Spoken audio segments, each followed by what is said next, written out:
Fala pessoal, bem, é a partir desse vídeo que eu vou começar a trazer para vocês vídeos sobre fisioterapia cardiorrespiratória para concurso público.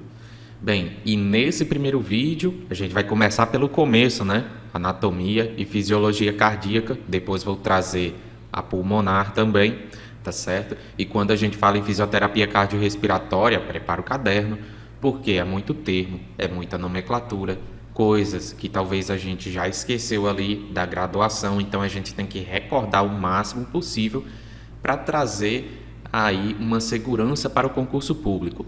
Porém, é muita coisa, mas a gente não vai ficar dando uma volta ali no livro do Guyton, né? A gente não vai fazer aqui uma aula de graduação, tá?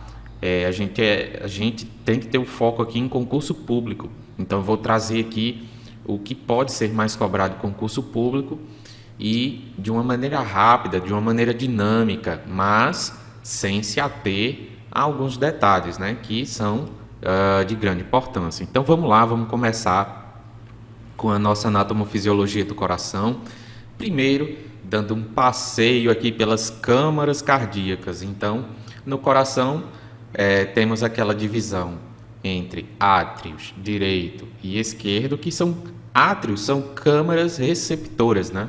E temos os ventrículos direito e esquerdo, que são as câmaras ejetoras de sangue. Então, a gente tem o coração esquerdo e o coração direito. É claro que não temos dois corações, a gente só tem um. Essa divisão, ela é uma divisão didática, de estudo, né? Que facilita o nosso estudo e o nosso entendimento. Então, o coração esquerdo, ele é responsável por receber e ejetar o sangue oxigenado, ou seja, o sangue arterial para as células do corpo. E temos o coração direito, responsável por receber e ejetar sangue venoso, ou seja, rico em gás carbônico, para os pulmões. E lá nos pulmões ele será oxigenado novamente. E aí temos a divisão de camadas desse tecido cardíaco, né? Temos, em primeiro lugar, mais internamente, o endocárdio, que é a parte mais interna, é uma fina camada que reveste as câmaras cardíacas, né? Lá dentro dos ventrículos, dos átrios, enfim. E por fim, a gente ainda tem o pericárdio, que é uma fina película tecidual que ela vai recobrir todo o coração, vai se subdividir em uma camada fibrosa, sendo ela mais externa, uma serosa, que é a mais interna, só que essa serosa ela ainda se subdivide em mais duas, que é uma camada parietal e uma camada visceral, sendo que essa camada visceral é ela que fica em contato direto com o coração, tá bom? Agora a gente vê aqui a localização e o formato do coração, que é muito importante a gente saber. O coração ele fica numa região chamada mediastino médio. Ele tem um formato de cone invertido, tá certo? Muito cuidado com esse formato. Por quê? Porque ele cai em concurso público. Dizem lá nas alternativas que o coração tem um formato de cone. Aí você vai e marca como correto, só que fica incompleto. Tem que dizer que é um cone invertido, tá bom? Por que um cone invertido? Porque essa parte superior ela vai ser chamada de base e a porção inferior é que é chamada de ápice, tá bom? Essa parte mais pontuda do coração, apontada para baixo, ela é o ápice do coração.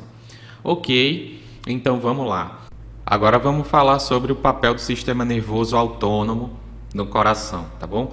É importante primeiramente saber que o coração ele tem o seu próprio ritmo, devido a algumas células que existem lá no coração, que são capazes de produzir o seu próprio impulso elétrico. Então, esse impulso elétrico que é produzido lá no coração por essas células, vão fazer com que o coração tenha o seu próprio ritmo. Só que isso não basta, é preciso que haja O sistema nervoso ali atuando para fazer a regulação desse ritmo cardíaco em algumas outras situações que a gente vai ver daqui a pouco, tá bom?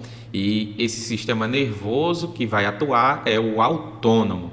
Então, é importante dizer que as características das células presentes ali no coração, a gente tem as características de contratilidade, né? Isso porque é o miocárdio propriamente dito, né? Que faz a contração, mas também temos células especializadas na excitabilidade e na condutividade elétrica, tá bom?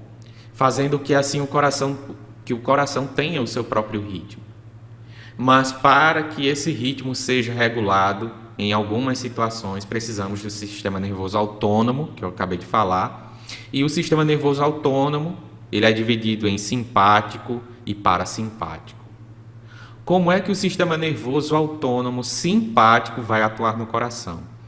Ele atua fazendo com que haja aceleração dos batimentos cardíacos em situações de luta, fuga, né? Ou seja, estresse, né? Ou seja, quando você calça seu tênis e dá os seus primeiros passos apontando para uma corrida, né? O sistema nervoso autônomo já entende que tem que mandar uma informação ali para fazer o coração bater mais rápido, né? Então, o neurotransmissor ali que vai atuar é a noradrenalina, né? E quem vai conduzir essa informação é o nervo cardíaco. E o parasimpático, como é que ele atua? Ele atua diminuindo os batimentos cardíacos no repouso, né? Quando você decide que é só hora de dormir, você vai tornando os movimentos do teu corpo mais lentos, vai deitar na cama, e o sistema nervoso parasimpático vai mandar uma informação, né? Essa informação corre através de um neurotransmissor chamado acetilcolina, que é conduzida através do nervo vago, tá bom? É importante saber esses detalhes que eu estou mostrando aí, tá certo? Então vamos lá. Simpático acelera os batimentos do coração em situações de luta, fuga, estresse. O neurotransmissor envolvido é a noradrenalina e quem conduz essa informação é o nervo cardíaco. E o sistema nervoso parasimpático atua diminuindo os batimentos cardíacos em situações de repouso. Então, parasimpático a gente já induz a pensar, né? Parasimpático, para parar, né? Então, para diminuir. Então, o neurotransmissor vai ser a acetilcolina e quem vai conduzir a informação vai ser o nervo vago.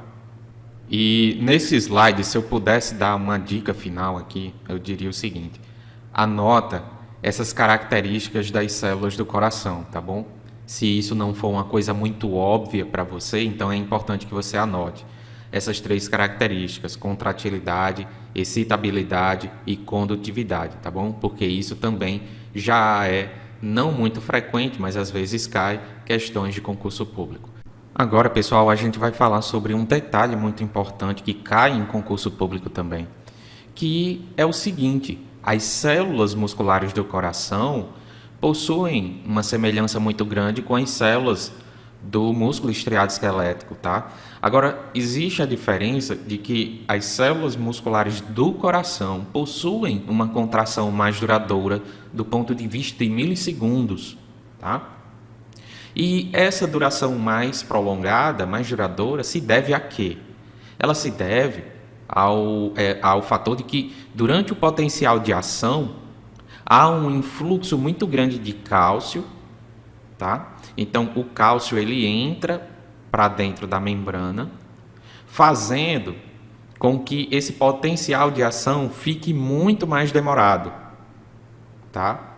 E o segundo fator que auxilia essa prolongação do potencial de ação é que quando o cálcio chega nessa grande quantidade, isso faz com que haja uma diminuição da permeabilidade da membrana plasmática aos íons de potássio.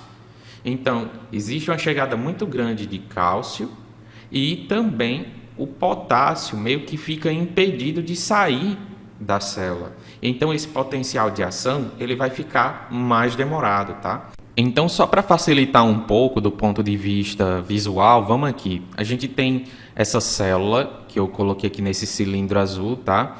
E no meio intracelular, dentro da membrana, a gente tem uma carga negativa e no meio extracelular a gente tem uma carga positiva, tá?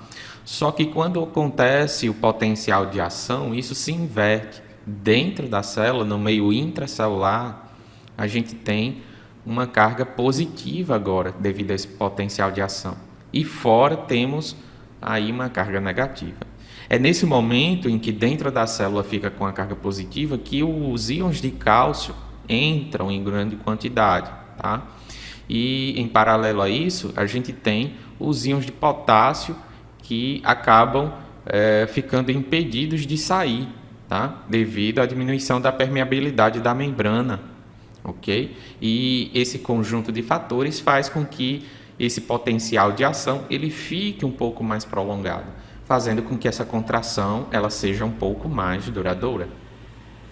Então vamos lá. Agora a gente vai dar uma viajada aqui nos vasos, nos grandes vasos do coração, tá bom? E na medida que a gente vai falando sobre esses vasos, vamos falando sobre as funções dele. Se orientem na figura aí do lado também, para que a gente possa ver melhor esses vasos. Coloquem aí o vídeo em tela cheia, para que vocês possam ver esse slide com maior precisão, tá bom? Então vamos lá. Em primeiro lugar temos a artéria aorta, o que não é novidade para ninguém, que ela está saindo do ventrículo esquerdo, levando sangue arterial, ou seja, sangue oxigenado, rico em oxigênio, para todo o corpo, para todas as células. Em segundo lugar, temos as artérias pulmonares, direita e esquerda, que levam sangue venoso, rico em gás carbônico, para os pulmões, tá? Essas artérias pulmonares, elas saem ali do ventrículo direito, tá bom? Levando sangue venoso. Para onde? Para os pulmões, onde será realizada a troca gasosa. Em terceiro lugar, a gente tem as artérias coronarianas. As artérias coronarianas, elas servem para irrigar o próprio coração, tá certo? Elas levam sangue oxigenado, rico em oxigênio. Então, elas vão ser divididas aqui, essas artérias coronarianas, em coronária esquerda, a descendente anterior, a coronária direita e a circunflexa. Tá bom? Eu vou mostrar elas mais ou menos aqui onde estão, para que vocês possam ter uma orientação aí. Mas, infelizmente, essa figura aqui ela não está colorida, então algumas artérias coronarianas aqui dessa figura, elas vão estar meio que misturadas com as veias coronarianas, tá bom? Então, aqui, vamos lá. Começando pela coronária esquerda, então sigam o ponteiro do mouse aqui no slide. A coronária esquerda ela está aqui por trás, passando por trás do tronco que dá origem às artérias pulmonares, tá bom? Então aqui a gente tem só a sombra da artéria coronária esquerda, tá bom? Indicando que ela está passando aqui por trás. Aí a gente tem a descendente anterior, que ela está aqui, tá bom? A descendente anterior. E a gente tem a artéria coronária direita aqui. Ok. Temos a artéria circunflexa, certo? Essa artéria circunflexa ela vai dar uma volta aqui e ir para trás do coração, irrigando a parte de trás. A artéria descendente anterior, ela irriga a parte anterior do coração. E a coronária direita, ela, obviamente, vai irrigar a parte direita do coração, a parte que está deitada, tá bom? A parte do coração que fica deitada. E é muito interessante vocês se atentarem ao seguinte, que os infartos do miocárdio, elas ocorrem por causa do entupimento, da obstrução dessas artérias coronarianas, de alguma delas, tá ok? Então, a gente vai continuar aqui passando as veias cavas, em quarto lugar. Veia cava a gente tem uma superior, tá bom? Aqui, que vai desembocar no átrio direito, tá bom? Faz com que o sangue seja conduzido, sangue venoso, para o átrio direito. A gente tem uma veia cava inferior, que ela fica mais ou menos aqui nessa região, só que na figura não tem ela aqui, tá bom? A figura não mostra, mas ela fica aqui embaixo, também apontando para o átrio direito. Aí a gente tem as veias pulmonares, que também não estão aqui nessa imagem, mas as veias pulmonares, elas ficam meio que nessa região aqui. E elas desembocam o sangue, né? Despejam o sangue no átrio esquerdo. Essas veias trazem sangue arterial, que vem lá do pulmão, tá certo? E aí a gente tem as veias coronarianas, né? Essas veias coronarianas, elas estão aqui juntinhas com as artérias coronarianas. Só que se essa imagem fosse colorida, as artérias coronarianas estariam em vermelho e as veias coronarianas estariam em azul. Então essas veias coronarianas, elas removem o sangue pobre em oxigênio do músculo cardíaco, tá certo? Enquanto que as artérias coronarianas, elas vão jogar sangue arterial para o músculo cardíaco. Ok, entendido então, anotado então, vamos passar aqui para as válvulas. Então, pessoal, nós temos 4 válvulas. Temos a válvula pulmonar, a válvula aórtica, a válvula tricúspide e a válvula bicúspide. A bicúspide, ela também pode ser chamada de válvula mitral. E as válvulas pulmonar e aórtica são chamadas de válvulas semilunares, tá? Vamos primeiro nos atentar à válvula pulmonar, localizá-la e aprender a localizar essas válvulas, tá bom? A válvula pulmonar, ela vai ser a porta de entrada para a artéria pulmonar, tá certo? Então, vejam bem, ela está na saída do ventrículo direito. Então, o ventrículo direito aqui, ele vai ejetar sangue venoso que vai passar pela válvula pulmonar e ganhar as artérias pulmonares direita e esquerda, tá bom? Agora, seguindo novamente o ponteiro do meu mouse, agora lá para o ventrículo esquerdo. Ventrículo esquerdo já lembra de aorta, faz essa conexão, tá? Essa conexão mental aí, ok? Então, no ventrículo esquerdo, na saída desse ventrículo esquerdo, a gente tem a válvula aórtica, tá? O sangue que sai aqui do ventrículo esquerdo, só um instante aqui, o sangue rico em oxigênio que sai do ventrículo esquerdo, ele é ejetado, passa pela válvula aórtica e ganha a artéria aorta, tá ok? Então, pessoal, lembrem-se, quando a gente fala em válvula pulmonar e válvula aórtica, associem aos ventrículos, tá? A saída dos ventrículos. A pulmonar, a válvula pulmonar na saída do ventrículo direito e a aórtica na saída do ventrículo esquerdo. Enquanto que a válvula tricúspide e a válvula bicúspide ou mitral, elas são válvulas atrioventriculares. Então, elas vão servir de passagem ali entre o átrio e o ventrículo, as duas, certo? Sendo que a válvula tricúspide, ela serve como passagem aqui de sangue do átrio direito para o ventrículo direito, ok? Tricúspide porque tem 3 cúspides, tá certo? Enquanto que a válvula bicúspide, também chamada de mitral, é uma válvula atrioventricular, ou seja, faz barreira entre o átrio e o ventrículo esquerdos, ok? Ela tem duas cúspides e também pode ser chamada de válvula mitral. Ok, pessoal, espero que tenha sido claro para vocês. E agora que a gente já aprendeu a localizar essas válvulas, né? Agora vamos saber algumas características gerais dessas válvulas, né? Elas controlam a entrada e saída de sangue nas câmaras cardíacas. Isso é óbvio, né? Agora, vamos mais um pouquinho adiante. Elas são reguladas por pressão. Ou seja, vamos imaginar aqui a válvula tricúspide, que ela está aqui do lado direito. A válvula tricúspide, ela faz barreira entre o átrio direito e o ventrículo direito.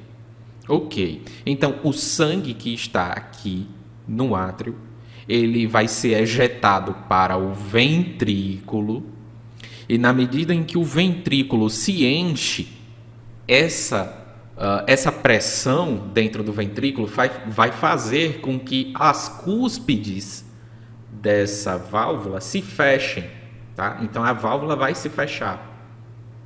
Então, isso é o que significa dizer que essas válvulas são reguladas por pressão, tá ok? Elas são formadas por tecido conjuntivo e permitem que o sangue siga por um único sentido, tá certo? Voltando aqui para o exemplo que eu acabei de dar, o sangue que está aqui no átrio direito, ele vai seguir para o ventrículo esquerdo. Essa pressão de enchimento no ventrículo vai fazer com que a válvula se feche quando o ventrículo já estiver suficientemente cheio. Então, não vai voltar sangue para o átrio, tá certo? Esse sangue não volta. A válvula impede esse retorno. É óbvio que se houver um retorno desse sangue para o átrio, é porque existe algum defeito nas válvulas, não é isso? Então, pessoal, vamos seguir adiante.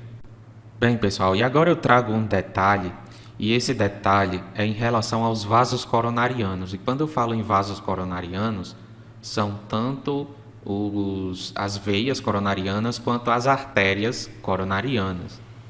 É que elas se enchem de sangue durante a diástole, tá? Elas são a exceção no corpo humano, porque vocês sabem que os vasos sanguíneos do nosso corpo, eles se enchem de sangue, né? Vamos dizer assim, o sangue ganha esses vasos sanguíneos quando há sístole, né? Quando há contração dos ventrículos. Bem, e por que ocorre essa exceção nos vasos coronarianos? Por que eles se enchem só durante a diástole, né? É porque ocorre o seguinte: acompanhem o ponteiro aqui do meu mouse e vamos para esse esquema aqui do lado esquerdo. Eu tentei reproduzir uma aorta aqui nesse cilindro, tá? Esses arcos em amarelo aqui é a válvula da aorta, tá? Preste atenção que a válvula da aorta ela está aberta, então o sangue ele está passando livremente, tá certo? Ou seja, a gente tem uma sístole desse lado esquerdo. Então a válvula da aorta abre, o sangue ganha a aorta. Porém, os vasos coronarianos, a saída deles, né, tá bem aqui, é no começo da aorta. O sangue entra nesses vasos coronarianos através desse buraquinho aqui que eu coloquei em amarelo, tá? Esse círculo são chamados ósteos, é por onde o sangue entra. Só que quando existe a diástole, veja que a válvula da aorta cobre esses ósteos e impede que o sangue entre no ósteo. Então esse sangue ele não vai entrar aqui nesses vasos coronarianos, tá? Agora vamos ver a diástole aqui no lado direito. Novamente, você tem a aorta aqui, veja, certo? Nesse cilindro.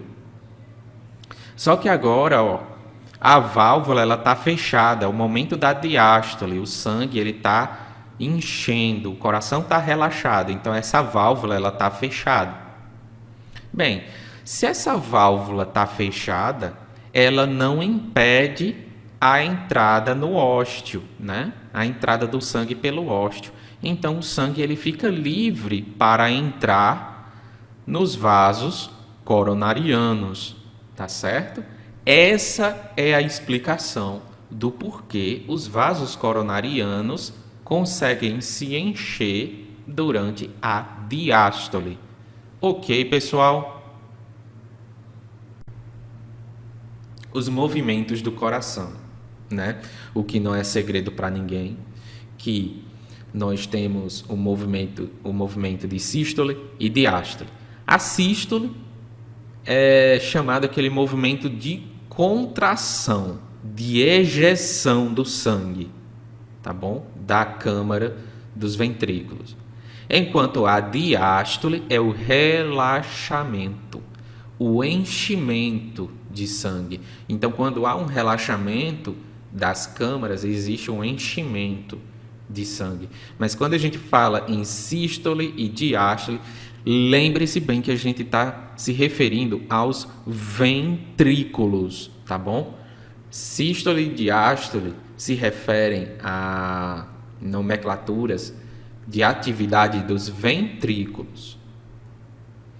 E daí a gente vai para um negocinho meio chato, mas porém, entretanto, necessário, que é a grande circulação e a pequena circulação. Iniciando aqui a grande circulação. A grande circulação também pode ser chamada de circulação sistêmica. O que ocorre nessa circulação? Nessa circulação, o sangue sai do coração, ganha todo o corpo e volta ao coração. Novamente, o sangue oxigenado, rico em oxigênio, ganha todo o corpo, oxigenando todo o corpo, todas as células, e esse sangue ele vai retornar para o coração. Se a gente for com mais detalhes, a gente vai entender assim. Sigam o ponteiro do mouse, tá bom? Vamos lá. O sangue, quando a gente falar em grande circulação, lembre-se de sangue oxigenado, tá bom? E o sangue oxigenado ele está em que parte do coração? No lado esquerdo. Então vamos lá. O sangue oxigenado ele sai aqui do ventrículo esquerdo, né? Sangue oxigenado.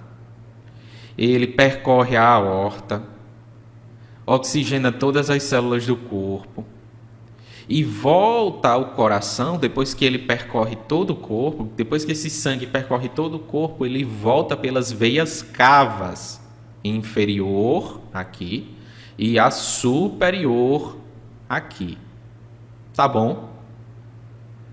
E esse sangue ele desemboca no átrio direito e assim termina a grande circulação, ok? Novamente, o sangue oxigenado ele sai do ventrículo esquerdo, ele é ejetado, ganha a aorta, da aorta ele segue pelas artérias do corpo, oxigenando todas as células, e ele vai retornar para o coração através das veias cavas. E quando ele ganha as veias cavas, o destino final é o átrio direito, tá bom? Enquanto que na pequena circulação nós temos um sangue venoso rico em CO2 que vai ser direcionado para os pulmões e dos pulmões ele retorna para o coração. Então veja que essa circulação ela é menorzinha, ela não ganha todo o corpo para voltar ao coração, não. Ela sai do coração, chega ali no pulmão e volta para o coração de novo. Tá certo. Mas vamos aprender esse caminho, né? Lembra que o átrio que o sangue chegou aqui no átrio direito, o sangue venoso? Pois bem, ele vai passar para o ventrículo direito, né? Ele chegou aqui no átrio direito, esse sangue venoso, passa para o ventrículo direito. E quando esse ventrículo direito ejeta o sangue, ele vai percorrer as artérias pulmonares. Aí a gente tem a artéria pulmonar esquerda, que vai mandar para o pulmão esquerdo, e temos a artéria pulmonar direita, mandando sangue para o pulmão direito. No pulmão, esse sangue ele vai ser oxigenado, ele vai ganhar oxigênio, e agora esse sangue que era venoso e agora é um sangue arterial, rico em oxigênio, ele vai retornar para o coração. E aí ele retorna ao coração pelas veias pulmonares superior e inferior, desembocando esse sangue arterial aonde? No átrio esquerdo. Tá ok? Então vamos lá? Vamos revisar? Então a gente tem aqui um ventrículo direito, cheio de sangue venoso. Esse sangue venoso vai ser ejetado aqui para a artéria pulmonar, esquerda e direita. Esse sangue venoso, então, vai chegar lá nos pulmões, através dessas artérias, tá? Esse sangue vai ser oxigenado. Só que esse sangue oxigenado agora ele tem que voltar para o coração. E ele volta por onde? Pelas veias pulmonares superior e inferior, entregando esse sangue arterial no átrio esquerdo. Ok, pessoal? Então, show de bola. Bem, eu sei, é complicado, é muito detalhe. Então, faça o seguinte. Anota, também revisa esse pedacinho aí, tá bom? De pequena e grande circulação, até que você entenda, até que você internalize, até que você consiga explicar para si mesmo, tá bom? Não ultrapassa aqui esse slide sem você ter entendido pequena e grande circulação, certo? Vou deixar como vídeo de apoio aí um outro vídeo de um outro colega aí do YouTube na descrição desse vídeo, tá certo? No texto que tem aqui abaixo desse vídeo eu vou deixar um link com uma outra aula de 5 minutos ele ensinando aí essa pequena e grande circulação, mas não vai diferenciar muita coisa não do que eu expliquei aqui para vocês, tá certo? Então vamos lá.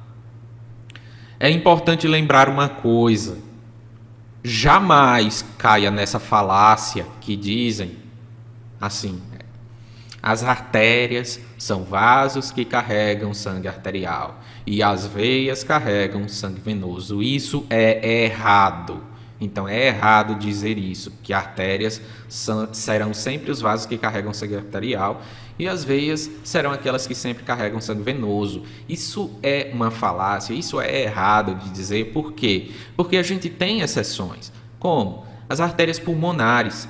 As artérias pulmonares são artérias, mas que carregam sangue venoso, tá? Do coração para os pulmões, tá certo? E as veias pulmonares são veias que carregam sangue arterial vindo lá do pulmão, tá? Um sangue agora que antes era venoso, agora é arterial, chegam chegam no átrio esquerdo através dessas veias pulmonares, tá certo? Então, tem que ter muito cuidado, porque o certo é dizer o seguinte: artérias são todos os vasos que saem do coração e as veias são sempre os vasos que chegam ao coração, tá bom? Então, lembre-se, se isso for meio confuso para você, anote e depois revisa esse slide aqui, tá bom?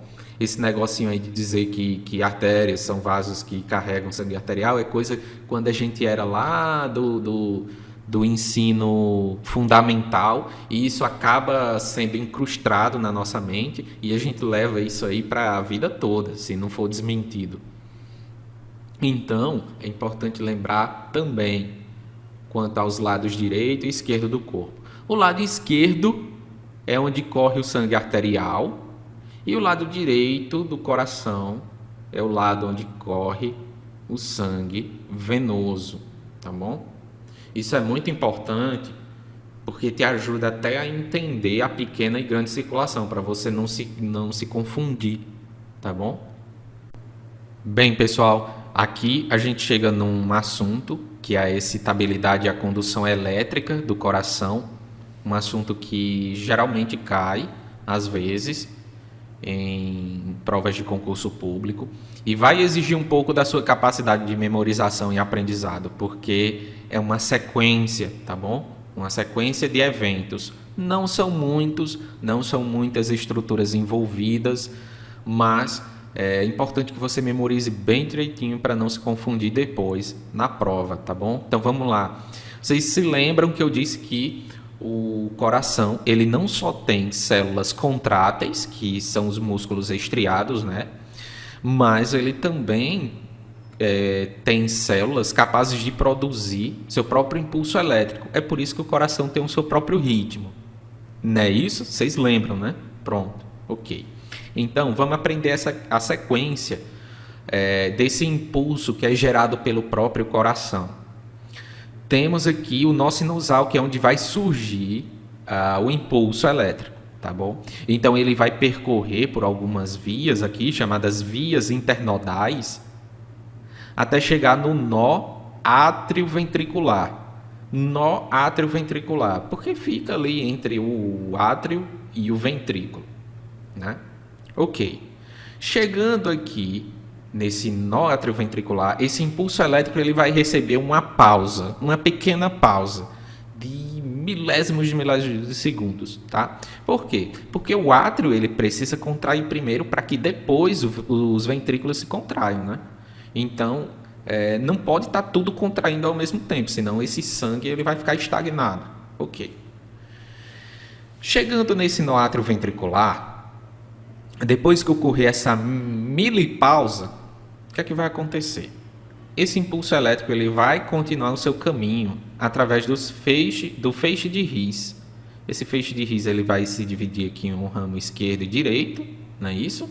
E depois ele vai percorrer esse outro lado da parede dos ventrículos. Então, essas partes aqui, né, já são chamadas de fibras de Purkinje, ok? Então, pessoal, é esse o caminho. Revisando, impulso é gerado no nó sinusal. Através das vias internodais, ele chega lá no nó atrioventricular. Esse impulso elétrico aqui no nó atrioventricular, ele recebe uma pequena pausa, até que ele possa percorrer novamente o seu caminho, só que agora ele desce pelo feixe de His, direito e esquerdo, e passa para as fibras de Purkinje, tá bom? E agora a gente fala sobre o tão famoso débito cardíaco. O que é débito cardíaco? Débito cardíaco nada mais é do que o volume de sangue que o coração consegue ejetar em 1 minuto. Então, o débito cardíaco ele é igual à frequência cardíaca vezes o volume sistólico, tá certo? E o valor aproximado em repouso é de mais ou menos 5 litros por minuto, em repouso, ok?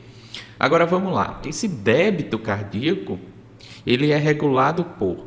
A gente primeiro tem a questão da pré-carga, né? A pré-carga é o seguinte, a pré-carga é a pressão que o sangue vai fazer lá no ventrículo quando ele está enchendo, quando ele está cheio, antes da contração. Então, é uma sobrecarga que o ventrículo vai sofrer ao final da diástole, né? Então, a pré-carga ela prepara o trabalho de ejetar o sangue. E o que é pós-carga? É exatamente a força gerada pelo ventrículo para ejetar esse sangue, né? E também o mecanismo de Frank Starling. O que é o diabos desse mecanismo de Frank-Starling? Nada mais é do que quando as fibras musculares elas se distendem, quando elas se esticam durante a diástole, mais força o ventrículo vai conseguir fazer. Maior será esse débito cardíaco. É só a gente pensar num elástico. Pegue um elástico com a pinça de uma das mãos, estique esse elástico bem pouco. Agora solte um dos dedos. E o elástico ele vai fazer pouca força, né? Agora pega esse elástico de novo com as duas pinças das mãos, estica ele o máximo que puder e solta. Você vai ver que o elástico ele vai voltar com uma força muito maior, não é isso? É exatamente isso o que é o mecanismo de Frank-Starling, tá? Então, quanto mais o ventrículo ele se distende, mais ele vai ter força para ejetar, tá bom? E agora, pessoal, quase terminando, vamos falar sobre a frequência cardíaca, tá? Só para falar mesmo, porque nem adianta a gente se alongar aqui, porque é uma coisa que praticamente todo mundo sabe, que é a quantidade de vezes que o coração bate em um minuto. E aí ao lado a gente tem valores de referência, que não vale a pena você ficar tentando decorar isso, porque para o concurso público, acredito que isso não vai fazer diferença. Nunca vi questão perguntando sobre esses valores de referência, tá bom? Tanto é que são valores que variam muito, né, em questões de referências bibliográficas e tudo mais. E por fim, a gente fala da pressão arterial, que pode ser dividida em pressão arterial sistólica, né? No popular também chamada de pressão máxima, que é o quê? É a pressão de ejeção do sangue, né? E temos a pressão arterial diastólica, no popular, que é a pressão mínima, ela é a pressão de enchimento, né? É o padrão de normalidade de até 12/8, ou, melhor dizendo cientificamente, 120 por 80 milímetros de mercúrio, né? É importante dizer assim que não se confunda ao dizer que a pressão normal é de 12/8, mas até 12/8, tá bom? Em repouso, claro. E quando a gente vai fazer a ausculta, né, da pressão arterial, nós identificamos sons que é chamada sons de Korotkov. E finalmente terminamos essa videoaula. Eu espero que você tenha gostado, mas te convido a continuar, obviamente, claro, depois de uma pausa, depois de um café, depois de um lanche, para esse nosso vídeo 2, que vai estar aí do seu lado direito, para a gente treinar, para a gente fazer algumas questões de concurso público relacionadas a esse assunto, tá bom? Valeu, pessoal, e até a próxima.